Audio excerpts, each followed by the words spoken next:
first of all, welcome. Obviously, your country on the very front lines. I know there are Canadian troops stationed there.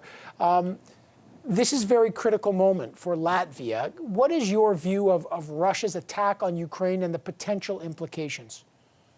Well, I would say it's not merely a dangerous time for Latvia.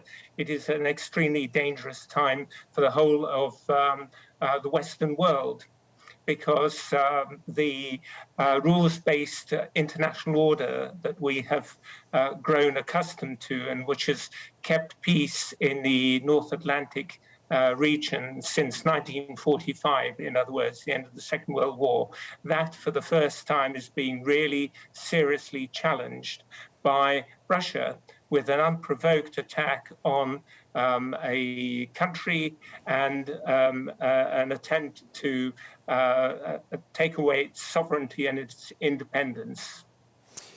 Obviously, Latvia, the significance globally is becoming more clear by almost by the moment.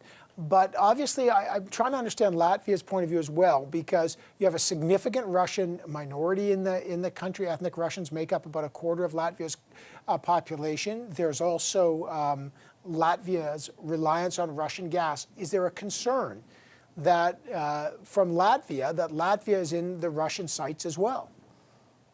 Well, I think that one has to look back a little bit to 2004 when we joined NATO, and at that time President Putin did not object. And the reason for that is because he does not consider the Baltic states to be Slavic. Yes, we have been part of the Russian Empire a long time ago, but we are not Slavs. On the other hand, he has said many times and recently that the Russian nation is one, artificially divided into three countries: Russia, Belarus, and Ukraine. And a reason why he started Putin's war is that Ukraine is a serious danger for him. And I will explain what I mean by that.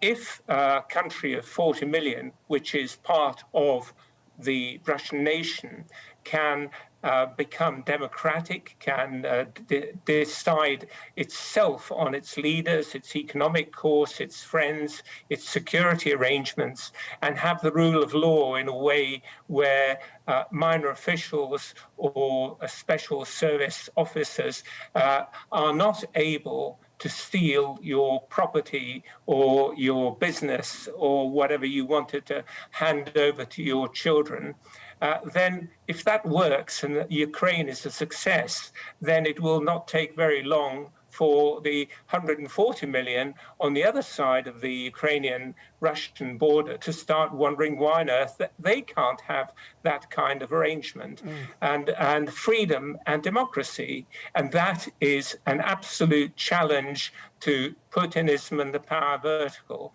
And that's why Putin started this war. That is why he is much more scared of the European Union than he is of NATO, because he knows NATO will not attack him, because NATO is a defensive alliance.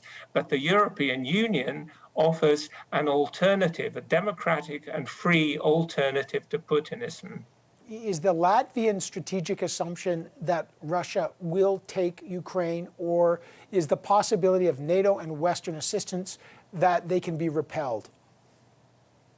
It is our moral duty, at the very least, to provide as much assistance as we can to Ukraine. That includes providing them with weapons. Let's remember how Roosevelt explained Lend-Lease at the beginning of the Second World War. If your neighbor's house is on fire, then it makes sense to lend him a hosepipe. And that's what we need to be doing as much as we can with Ukraine. On the other hand, NATO is only a defensive alliance, and Russia knows NATO will not attack Russia. unless Russia attacks NATO first, Right. because to have consensus between 30 democratic countries to attack Russia is very, very difficult to envisage.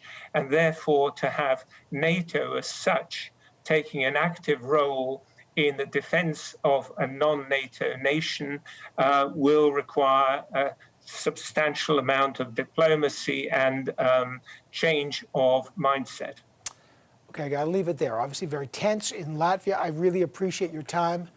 Janis Kazocins, the National Security Advisor to the Latvian President. I really appreciate your time. Thank you, sir. Thank you.